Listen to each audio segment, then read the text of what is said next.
Koreyada juda ham taniqli bo'lgan pomidor va tuxumli guruch qilamiz. Bu ovqatni nafaqat koreyaliklar, balki da xitoyliklar ham juda ham ko'p iste'mol qilishadi. Chunki bu ovqat nafaqat foydali va to'yimli, balki da tayyorlash juda ham oson. Buning uchun bizga tuxum, pomidor va ko'k piyoz kerak bo'ladi xolos. Birinchi tuxumimizni shunday qilib alohida qovurib olamiz. Keyin ko'k piyoz bilan pomidorni ham yaxshilab qovurib olamiz. Pishib chiqqandan keyin tuxumimizni ham qo'shib, yaxshilab aralashtirib, tabga qarab so'yavoy sos yoki da tuz solamiz.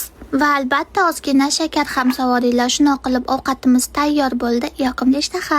Ovqatimiz tayyor bo'ldi. Endi buni birgalikda yeb ko'ramiz. Qani, bismillah.